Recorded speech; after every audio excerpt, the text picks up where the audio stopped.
IVM.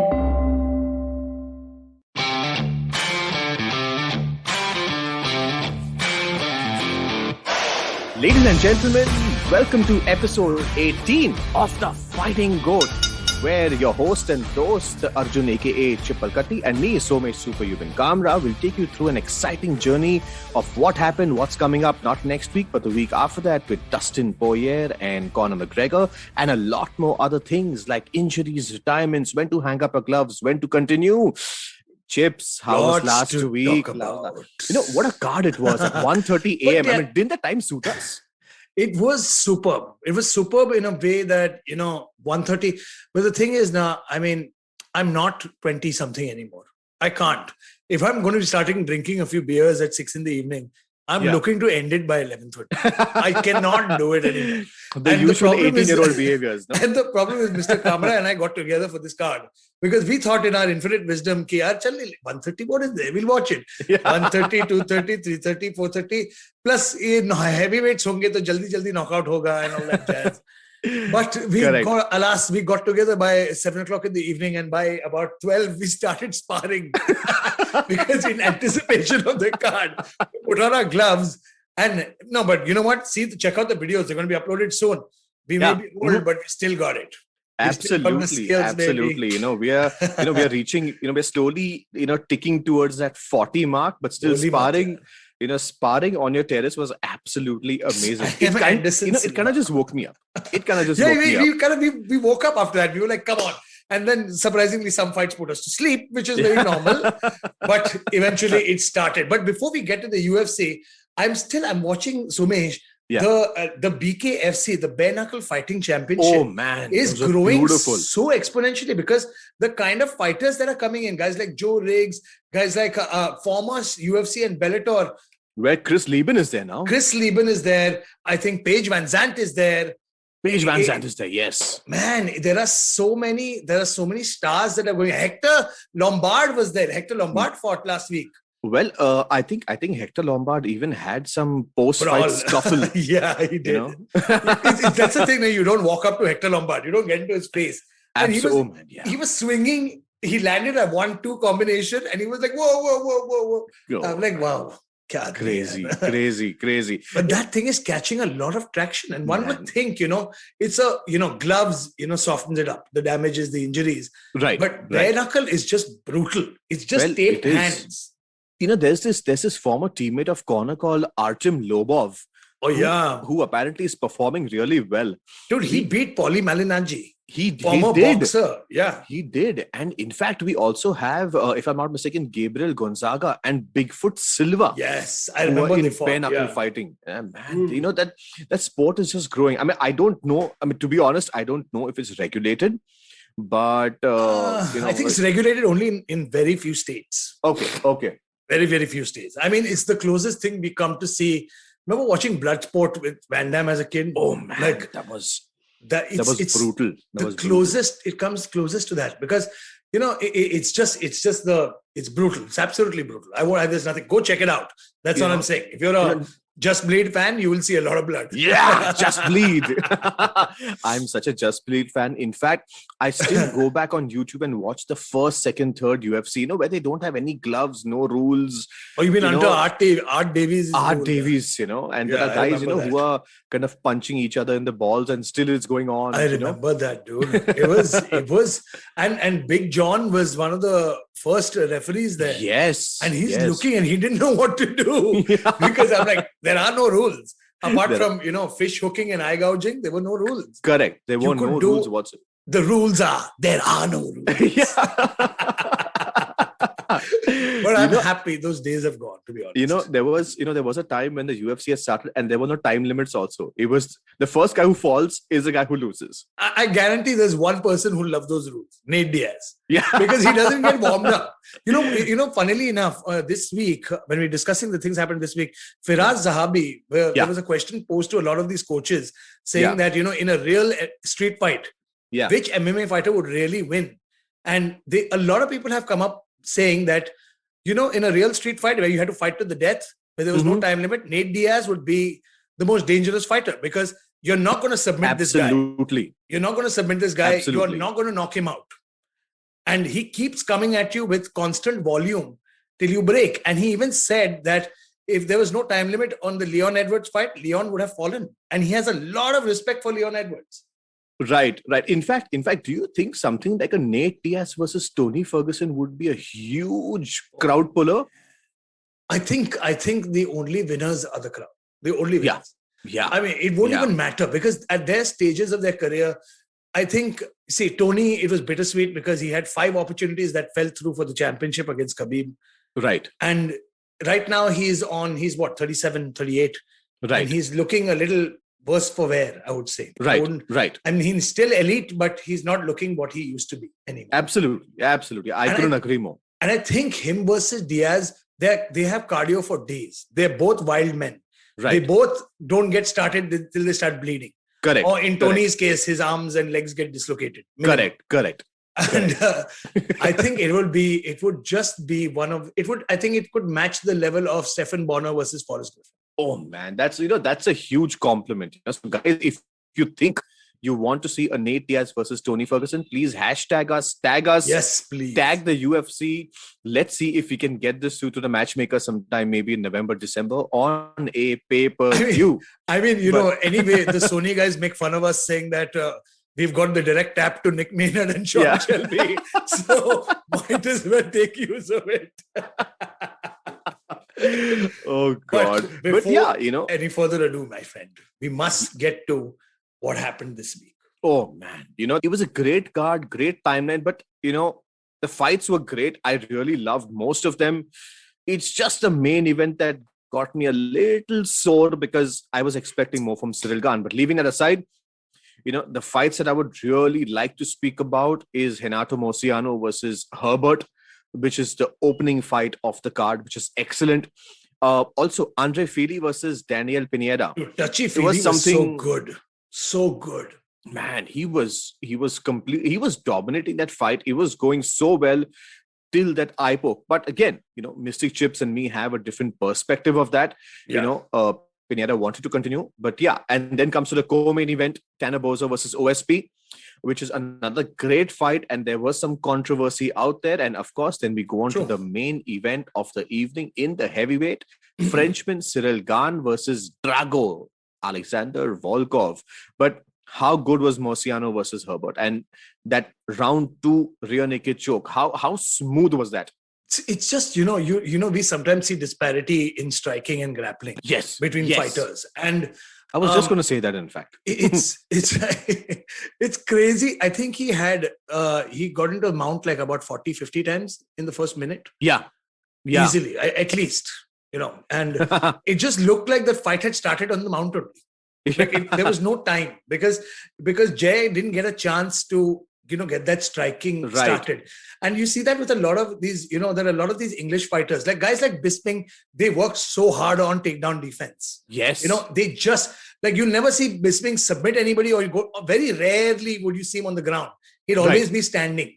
And because they're such good boxers and kickboxers. And Jay was getting the better of the stand-up, and immediately Moicano just took him down. But you could see the difference in the grappling, and in the second round, he decided not to fool around anymore, locked it up, got that rear naked, and got the win. But there were a lot of people who wrote to me on Instagram and Twitter saying that when Herbert tapped out, he actually tapped out within maybe half a second of Moicano actually getting that rear naked. Do you think that's a smart move, or do you need to prove your toughness and hang in there? And the kind of rear naked choke that he had gotten in was, he had gotten his hooks in, he had got his back, and he was at an angle. Now, on the first day of class, in jiu-jitsu class as an opening white belt, they put the choke on you. They choke you out to let you know what it's like. Right. And it's that undefendable position. Once it's locked, you really can't do shit. Correct. Because, you usually defend the rear hand, but you have to catch it before it goes and locks behind. Right. And and he didn't even have a hope. There was nothing there. Then why suffer? Why go get knocked out, go out cold? When you know it's not going to happen. Very valid point. That's a very, very valid point. But I feel, of late, this sport has become more of a marketing sport where you don't really have to be a good fighter, but you also have to be a marketable fighter. So in the eyes of the matchmakers, in the eyes of the UFC, in the eyes of the fans, they would look at Herbert as someone who tapped out very easily versus someone, who never taps out and just goes out cold.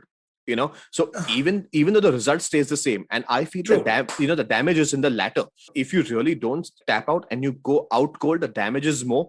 But I feel somehow that earns you little bit more of brownie points out here. I don't know if but I don't know if it's a good thing for a fighter, but I do know in the eyes of the matchmakers and eventually the fans, they always feel, dude, this guy did not tap out. Dude, True. this guy is such a tough guy, Yeah, but the thing is that it depends, depends on the nature of the choke, depends on the nature of the move. If you don't tap out to a knee bar, you're an idiot. Yeah. Because you're going to, if you don't tap out to a heel hook, you are a massive idiot. You're going to lose that knee. You're going to lose all the tendons and muscles adjoining that knee. You'll be gone. Your career will be shut down for a year and a half. And are you calling Tony an idiot?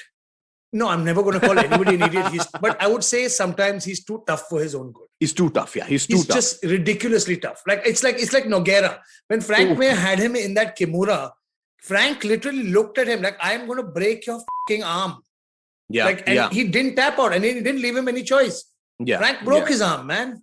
And what happened to Nogueira after that? He was never the same. He never came back.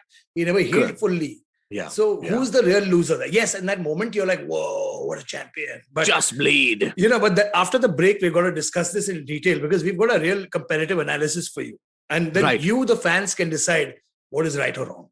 Right. Moving on, dude, touchy-feely's fight, man. Come on. Man, touchy-feely versus Daniel Pineda. His name is Andre Feely, just in case he's not touchy. Oh, yeah. We keep calling him touchy-feely. Nobody knows what we're talking about. Who are these haramis? Sare touchy-feely kisko bola? Well, it's getting a little touchy and a little feely out there. But, see. Hang on. I got a question for you. Hang on. We saw the fight. Andre Feely was putting on a bloody clinic. He was hammering him left, right. He hurt him like some 6 times in that first and second round. Right. Tell me something. Now, I know we're going to talk about this in deeper detail later, but tell me, do you think that eye poke was justified in the sense the stoppage was justified? See, if you ask me, there have been way worse situations and the doctor has asked the fight to continue. Mm-hmm. So now in this particular situation, there are 2 phases. One is if the doctor feels it's not going to happen. And the second is if the fighter feels he doesn't want to continue. Mm-hmm. In this situation, I was so confident the fight would go on because Pineda told the doctor, I'm good to go. It will open up. Exactly. I'm good to go. Exactly. Let it go.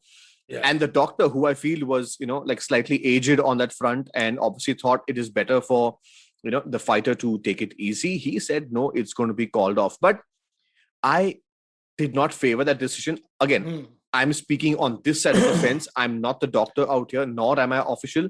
But as someone who's been involved in a sport, a doctor stopping the Nate Diaz and Jorge Masvidal fight, I would still agree to it because the cut was very deep. It would have not, it would have opened up again and it would have caused more damage to the zombie. Or even Belal Muhammad and Leon Edwards' eye poke. Oh, that was bad. That was very, very bad. That was bad. However, if people recollect, there was a fight between John Jones and DC, which had a nasty eye poke.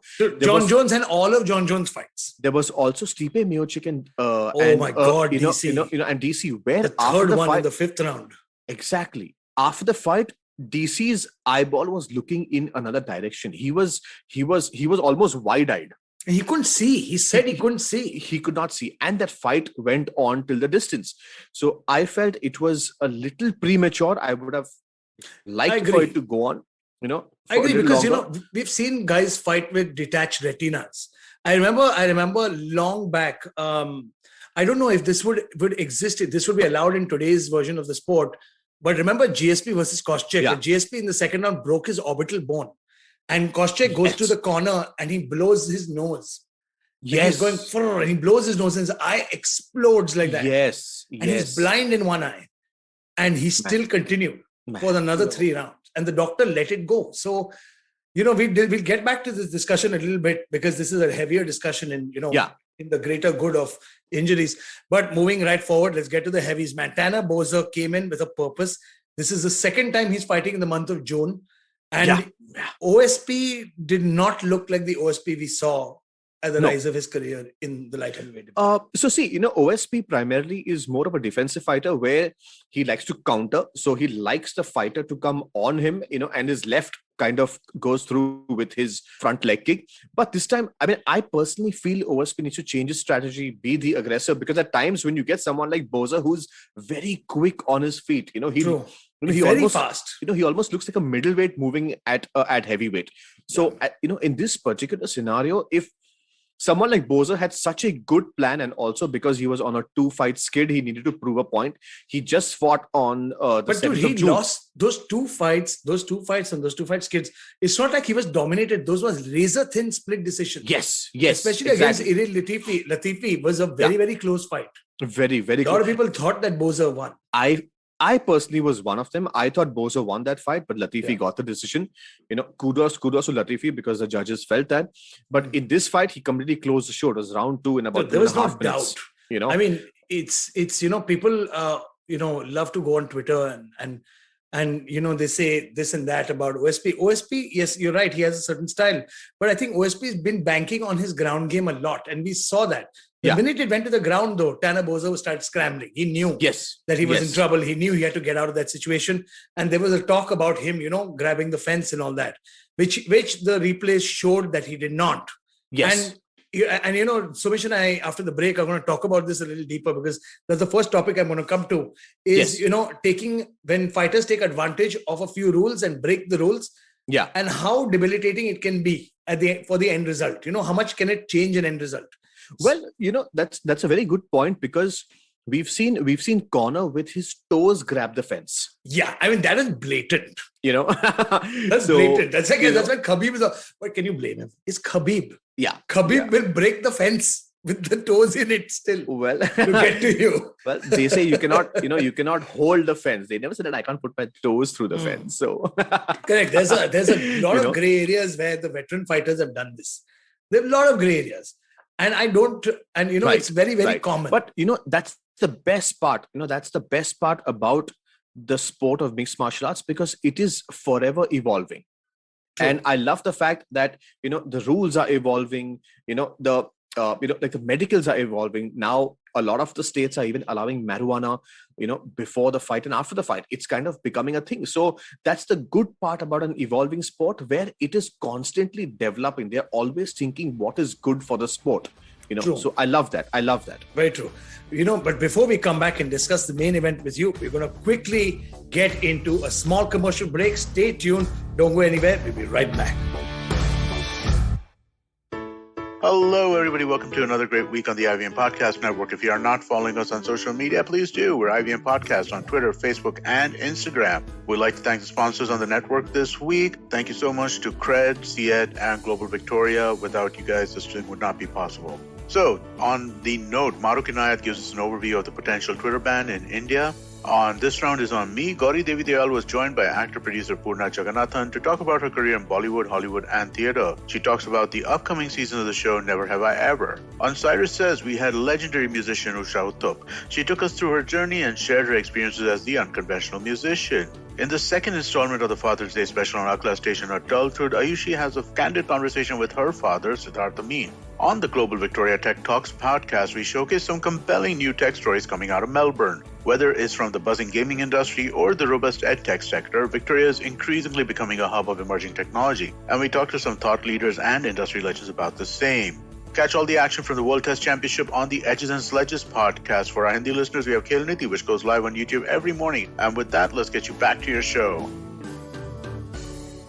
Ladies and gentlemen, welcome back to the Fighting G.O.A.T.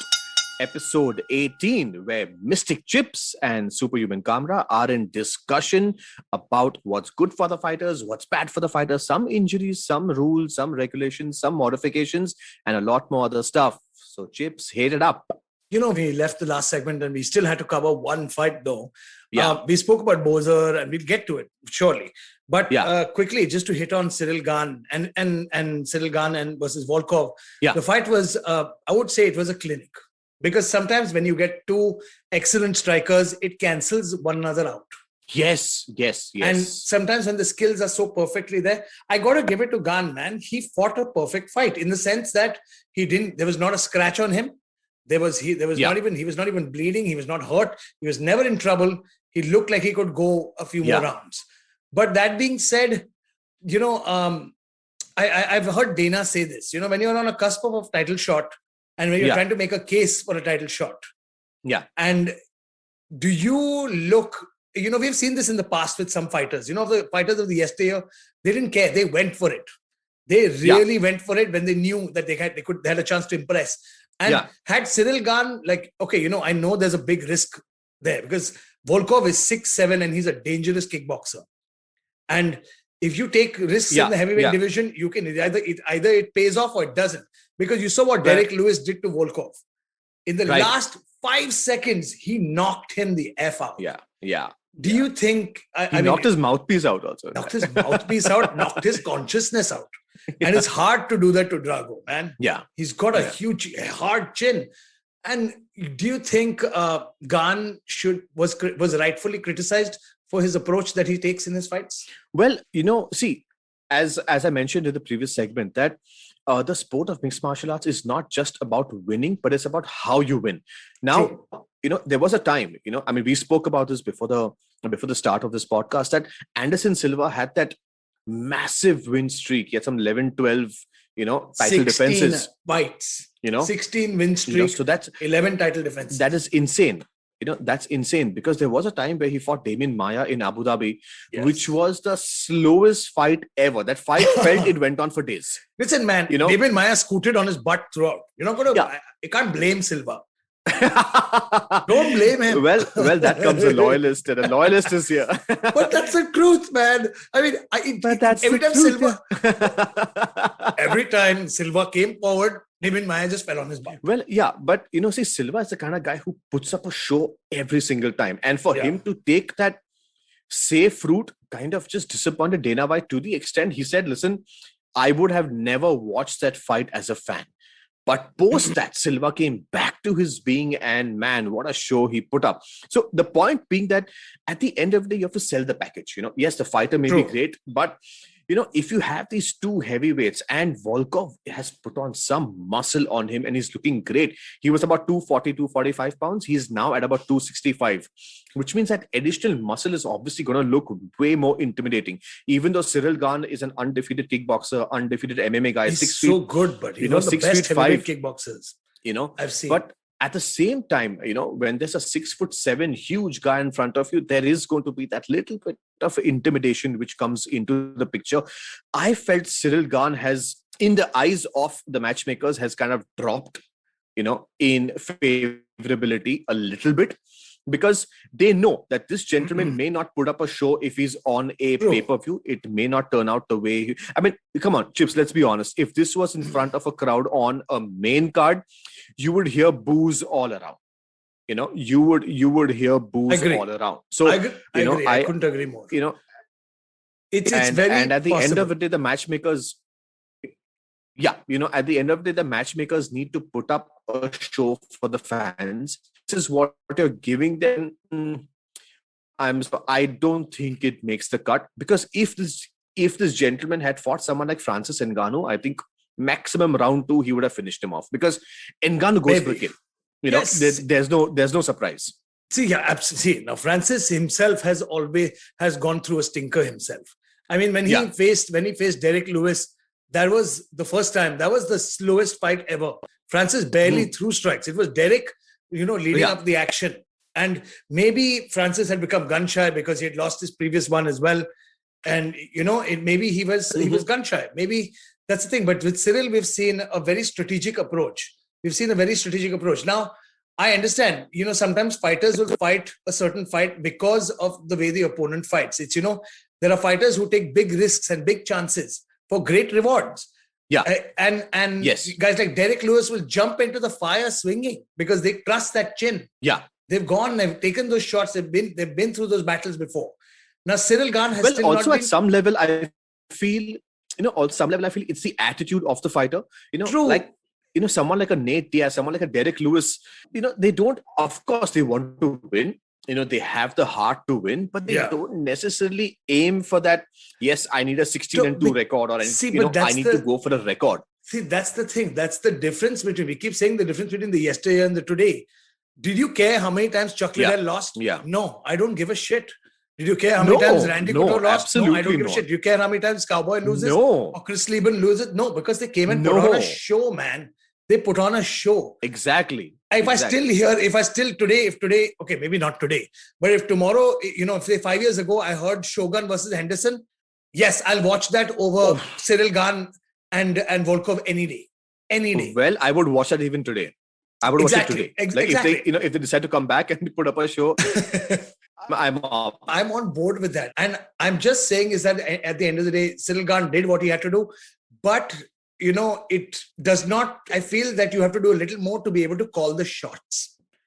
You want to call the shots, then, it's what Connor said.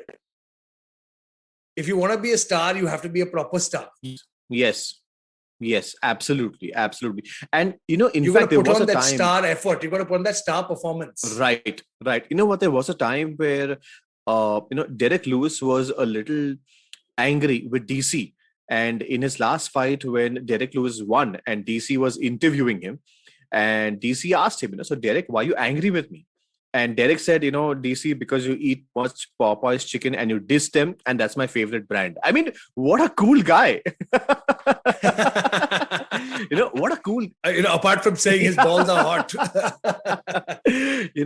What a character. These guys are pay-per-view material, and, they are the way they are. And, nothing can take it out. That's the thing, people forget, like, you want to be the greatest athlete of all time. Yes. But even GSP realized I would say GSP is the greatest athlete of all time, but in the sport of MMA, but even he realized that he's got to sell the pay-per-views. He's got to become a draw. He needs to put in that marketing time and material, which is why GSP is one of the richest fighters in the world. Anderson was lucky. He got spectacular finishes that nobody had seen. So he automatically became a draw. No, but he's obviously one of the greatest of all time, and he's so flamboyant in his approach. He may not be a flamboyant character. He was easy to sell. But he's a flamboyant fighter. Like, for example, his results spoke for itself. Exactly. His results spoke. All you need, why do you don't need 3 paragraphs of words if you've got a front kick to the face. In fact, on the flip side, you don't need anything else. Connor sells because he's a flamboyant character outside the octagon also. Nobody really cares whether he wins or loses, but he puts on a show. The press conference is fun. UFC Embedded is just more fun. He has his entire drama to the I can't wait for it to start. He's got his entire drama around the sport. And that's precisely what I say, that winning and losing is one thing, but you need to have brownie points. And that is very, very important for all fighters around the world. That's, I think, so we can sum up the entire Gane situation. Great fight, great tactical fight. He is 9-0 or 8-0. But right now, if you look at it in terms of the UFC's money making sense, would it make sense for, right now, look, Derek Lewis is most likely going to get the next title shot. Yeah. John Jones might, but you never know. The thing is, John Jones might wake up and say, hey, I want the belt. Where if the money makes sense suddenly, if they're still, you never know with the UFC, Dana White, John Jones. It can suddenly happen in the next 1 month, or maybe after the corner card. He might put up a picture. Dana might be having a picture with John Jones saying, great news, something's coming up. And then things might change. So, that's the thing. So Cyril Gane saying he wants to wait for the next title shot may not be the best idea. Rather go fight, get another fight and get a finish to cement that position. Well, apart from all this, we also have Stipe Miocic, who's waiting in the wings, saying he is going to go for the title shot one more time. So, and as the former champion, you cannot deny him that fact. So, I personally feel, yes, Derek Lewis is going to get the next chance, but that puts Stipe Miocic right out there to see who will the champion face next. And then comes John Jones. If maybe a title eliminator. I don't think so because Stipe has clearly said he's just waiting for the next title shot, So, and I think he's going to go for it one more time after he just lost. So, but he just lost to Francis, but it can set up a rubber match, a trilogy, because he won first time, Francis won the second time, and they can do the trilogy. Right. That is. But that being said, if Derek Lewis. That is if Derek Lewis doesn't get past it. Yeah. But I'll tell you what. Let's quickly get to the final segment of the meat of our show.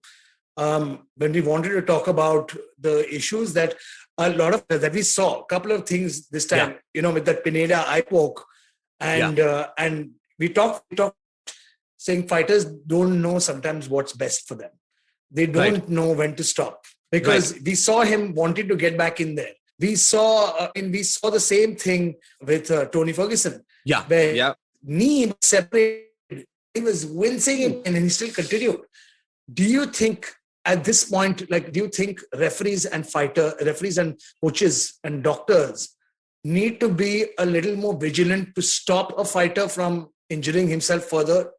So, that's a very, very good point, because there have been times where, normally what happens in a fight is that, your adrenaline is so high that you don't know how bad the injury is. And at the same time, there are some of these guys who are so hungry to win, who are out there that says, listen, I'm fine, let me just go, because they're currently in that zone, So I do believe, yes, that the coaches or the corners of the fighter, along with the doctors and the referee, need to have this correct ecosystem that they build around the fighter to decide what is best for him or her. But at the same time, I feel that the ecosystem, of course, I completely believe in the coaches and corner because they've been with the fighter for a very, very long time. But the referee and the doctor need to be someone who are experienced, who have, witnessed the sport in a manner where, yes, they can take that call. Because at times, we saw it on this card. A lot of people trashed this entire Pineda issue because it did not look serious. Of course, it may have been serious, but as fans, we may say, no, we've seen stuff which is much worse. But at the same time, if the doctor has 100% control and he says, I need to call this off, then I'm sorry. But as the rules go, yes, you have to call it off. But at the same time, if there was little more experience. Do you remember the DC fight? DC's eye was blinded. Yes. Do you remember GSP Koscheck, where GSP punched him? Eye was swollen in here. Lethal. Do you remember fights with guys like John Jones? And it's a mean thing to say, but who has he not eye poked? Who has he not eye poked at this point? Yeah. He was the most admonished fighter for eye poking. Right. The rule of putting your hands upwards in the air was because of John Jones. Correct. And honestly, the guy has reach of 84.5. So, nobody can anyways come next to him, even if he puts his arm out. From a block away, man. In spite of that, the fingers were out. And I understand that, fingers are out like this, so Can't help it, dude. Even when we sparred, it's a range finder. Yeah. It's just natural. My hand doesn't naturally go like this. Exactly. My hand will go like this only. Exactly. And until they do something about the gloves, but that'll never happen. It'll never happen. If you want to be able to grapple, the fingers have to be out. That's it. Yeah. As simple as that. As simple as that. And but to conclude this entire thing, you've got guys like Pineda who are so tough. You've got guys like Tony who are mega, mega tough. And you saw the Chris Liebens and the Chuck Liddells of the old. Yeah. When does it come? When does the time come, man, for these guys? As a fighter, look at Anderson Silva. He left the UFC, got into boxing, and showed that he still had the chops to survive. But he's 47 years old. My God, and it's at 47 to show skill to be able to do that. But he's also taken, and he's lucky because he barely took any damage through his career. It's maybe in his last 2-3 fights only. Right. So typically, and then you see guys like Vandy and Chris Lieben. Who have taken damage. Nogueira, who took damage. Nogueira, whose arm was broken into two, who took damage. When does the time come for these guys to stop? Who tells them to stop? See, that is such a good question, because asking a fighter to stop almost gets to the point that you're hurting their ego. Because what usually happens is that, when you have such a close bond with a fighter, who's been with you for 7 years, 8 years, 10 years at times, it comes to a point where the fighter, of course, because they've taken so many shots, they are, they're not always normal people to have a conversation with. So they're punchy. So it comes to a point where they start questioning the coach and saying, "Oh, so you don't think I'm good enough? Yeah. You think I can't put up a show? You think I can't beat this guy?" But come on. I think what Dana did for Chuck was the best thing. I mean, when he got knocked out by Rich Franklin in that last fight, I think, and it's sad to see when a fighter wakes up. When you wake up off the mat, when you're knocked out, you wake up and ask you where you are firstly. And Chuck Liddell was a guy who you were able to hit with a baseball bat and he's standing in front of you. Suddenly gets dropped by a jab and asking where he is. There was also this very vicious knockout of Chuck Liddell where Rashad Evans knocked him out with that overhand right. And Rashad and then Shogun immediately after that. This is all permanent. It's all permanent brain damage. And honestly, I feel that, the moment a coach really sits down with a fighter and says, listen, we need to talk about some things, I think it just needs to be a very transparent, open-ended conversation. I certainly believe someone like, Anderson Silva cannot be convinced that he has to stop fighting. So it has to be Dana White who says, listen, I have to cancel your contract because I care for you. I care for you. Exactly. And he did the right thing. And people were like, why the did you do that? Why did Dana do that? I'm like, you people are idiots. Anderson doesn't need the money. He has millions and millions and millions of dollars. He's got multiple gyms. He's got endorsement deals. He's got probably statue of him in Brazil. Yeah. And he doesn't need the money, dude. It's his time is done. I feel sad for the guys who had to go, who are still fighting in their late. It's hard. Fighting is a hard sport, man. Yeah, and if you're fighting late into your 40s for the money, that becomes a problem. Now there you can't stop a fighter. Yes. Because he's going to do what he has to do. Right. And it's hard. Like it's like Melvin Manhoff is still fighting. Melvin Manhoff, even someone like a Diego Sanchez, till he was cut because of his entire issue. Dude, he's trying to go to BKFC now. Oh man. He's going to go to BKFC. So it's just after Matt Brown knocked him out with that elbow, that Matt Brown's elbow, God, man, it was horrible. The way he fell. But coming back to the point, I just feel that the ecosystem needs to be very transparent, that the coach and, the referee and the doctor just need to be on the same page before calling off a fight. If a fighter really needs to hang up his gloves, it just needs to be a very transparent conversation. Yes, it's not going to be the easiest conversation. It's like Ravi Shastri telling Sachin Tendulkar that, listen, please sit out for one match because you are not well. And that's a very difficult conversation to have, but it needs to be done. Who says fighting is an easy life? No, it's not. It's in fact one of the worst things in the world. And mental diseases like PTE, which is post-traumatic epilepsy. Yeah. You see it creeping into even the younger fighters who fight recklessly.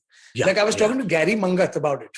Yes. And he was telling me that, like when I was 2 years ago, the thing that I was doing with my hand, and he saw his hand starting to tremble a little bit. Yeah. Like it was shaking in a direction. And I said, oh shit. And then he said, that's what made me realize that I need to cut this short. I can't do this for much longer. And I got to fight smarter. Right. You can't get into brawls. You can't start getting rattled. Because there are some guys that can take it. But look at Nate Diaz, even though he looks healthy, he is healthy. Yeah. It's just some guys can take it like out of 100 guys, 98 can't take it. Correct. 2 guys can. Like Correct. 2 freaks that can. And Nate Diaz is an absolute freak. Yeah, he's a freak of nature. Full freak of nature. And even we all love the Yuri Prohaskas and the Chris Liebens and the Wanderlei Silvas and the hard-hitting maniacs of the yesteryear. But, anybody who gets into the sport must understand that, we love to talk about it. We love the blood sport angle, but there is a very sobering reality of injuries in this sport. Yes. Oh, Your hands, we spar one day, Somesh and I are already feeling the bruises. Our hands are aching, our bodies are aching a little bit. Those are normal, growing pains. But it's when you start getting hurt, getting knocked out, when you spar without, headgear or mouth guards or don't have, spar recklessly, or even get into unsanctioned fights with bad referees. This is the reality of the sport. Not everybody fights in the greatest organization in the world. Yeah. And a lot of fighters who start off fighting in the minor leagues do not have proper referees, are not sanctioned properly. The fight injuries are real. They don't have insurance. So it's, before you think of do you really want to be a fighter? Think hard. Yeah, absolutely. Yeah. And, Think very hard. in fact, that gets me to the second point, Chips, is the co-main event of the evening had this controversy of Boza putting his hand on the cage and getting up. And of course, like Owen St. Preux had him down. He put his hand on the cage. He got up. And post-fight, Owen St. Preux actually challenged that. And he requested the commission. He's put in a formal complaint saying that the decision has to be overturned because he grabbed the cage. However, we saw multiple angles where the cage is not really grabbed. He just put it on the cage. He just put his hand on the cage. Closed fist. Yeah. His fist was closed. Cage. But I think the controversy began where Jason Herzog, they touched when a referee touches the fighter, touches the back of a fighter, it's usually a signal for the fighter to stop. Yeah. Or he wants to pause the action or something. Yeah. And he did that for that second. And within that 1 second, Tanner Boza used that opportunity to get back up. So is that a gray area in the sport where experienced fighters can use it to their advantage? Absolutely. Now I would say, it's Jason Herzog's. There was an error made by the referee. And because they're human too, man. He saw a moment where he thought something was happening. So he thought he'd stop it. But in that split second, realized, it was not that big a deal. We've also seen this in the past a couple of times. It's not the first time it has happened. It's happened multiple times in the past where, Herb Dean has done it. Dan Murgliata has done it. Yves Levine still does it. Yves Levine has done it. In fact, even Big John McCarthy's done it. Where they want to touch the fighter and pull back, but it has all, the contact has already been made. Like that. Exactly. Just that second. Yeah. And Tanner Boza's smart. He took the opportunity, got back to his feet. But that fence grab or not grab, and I don't even know why it's being made into a controversy because it's not like he grabbed the fence, turned around and kneed him like a la Jose Aldo, Chad Mendes. Yes. Oh, yes. Dude, that was blatant. Like Aldo literally grabbed the fence while he was in the air, landed. Yeah. The minute I remember Chad Mendes had his back for the body lock. He took his arm, turned around, and hit him in the face. Man, the fight was over. Yeah, man. These grungy Bronx kind of Brazilian guys, man. You can't. Dude, from the ghetto. Cheat. I don't care. The thing is that the smartest fighters know how to slightly twist play with it. Yeah. Look at Jones. He understands very clearly. Like even in the back in the day, for a cup check, basically a groin shot, you're going to get one warning because it was inadvertent. Yeah. Guys like Czech Congo did that in the clinch all the time. He would knee you at least once because after that he knows you're not going to be normal. Yeah. These were tactics. They're dirty foul. Correct. It's not the best thing in the world. Yeah. But it happens. It's part of the sport. But we aren't encouraging this. Okay. Guys, we're not encouraging this. So, please, Mystic Chips and Superhuman Kamra are not. We're just telling you what has happened. Yeah, we just told you what has happened. Please do not grab the fence. It's going to be illegal. Do not quote us. Depends. Depends who is. if you've got like Islam Makhachev trying to take you down, grab it. Yeah. He's going to pull the fence down. Your hand will still have a piece of the fence stuck on it because he'll cut the fence and take it down. Yeah. But to all the budding fighters, please don't grab the fence. It is not a legal move. But in this particular situation, you see a chance, do it. Looking at all the angles. Okay, fine. I'm giving bad advice. But I'm just saying is that we've seen a lot of fighters use it. But there's using it for a blatant advantage is what the athletic commissions and the referees are saying no to. Yes. Because what Aldo did against Mendes in the first fight, if he does that today, that's a clean disqualification. Absolutely. Because it was a clear advantage of using that. Absolutely. But I don't think what Tanner did was a clear because he was already getting on his way to getting up. Right. He was already on his way to getting up and he just got up and he didn't put his hand in the cage. Yeah. So there's no discussion there. The discussion should be when the Jason Herzog touched them, was he told to stop or not? That's all. Very true. So from our point of view, after seeing multiple replays, we see that he's not really grabbed the fence, but he used that extra 0.1 seconds to shoot up and close the show with a very capable Owen St. Preux in round 2. And speaking of closing the show, my friend, we are quickly going to go into a commercial break, but come back with you with a couple of fun things and a teaser for UFC 264. So don't go anywhere. We'll be right back after a small commercial break. If you love cricket, listen up. The Edges and Sledges Cricket Podcast is here for you. Hosted by DJ, Varun, and me, Ashwin, we bring a fun, fresh fan's point of view to talking all things cricket. Sometimes it's just the three of us, sometimes we have guests, including current and former international cricketers. For new episodes every week, check out the Edges and Sledges Cricket Podcast on the IVM app, website, or wherever you get your podcasts.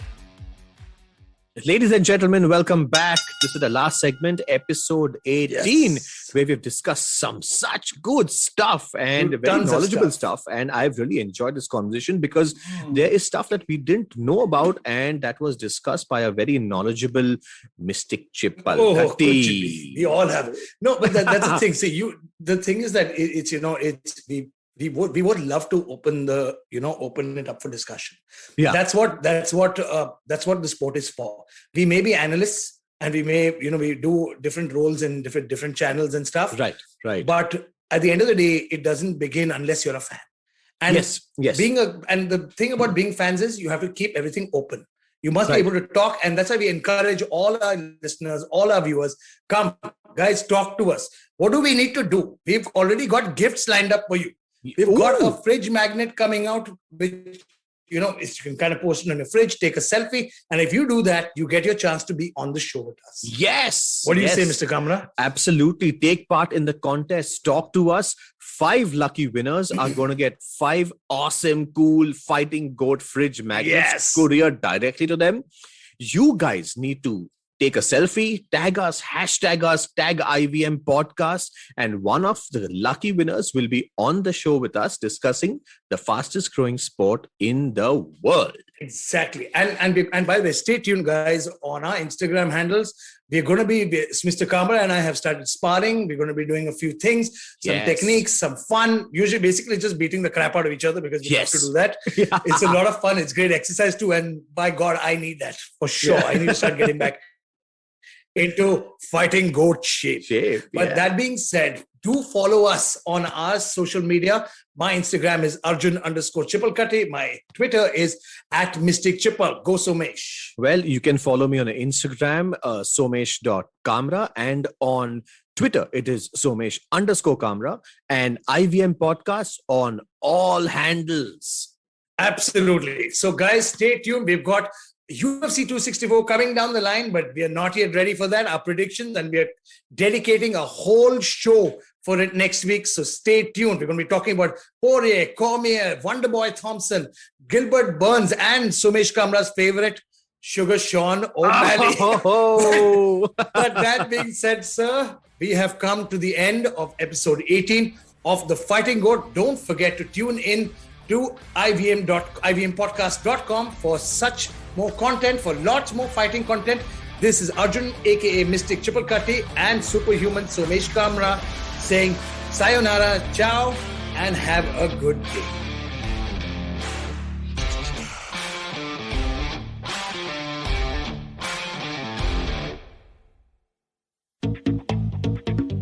We live in an age of disruption, of immense change in every aspect of work, life, and business.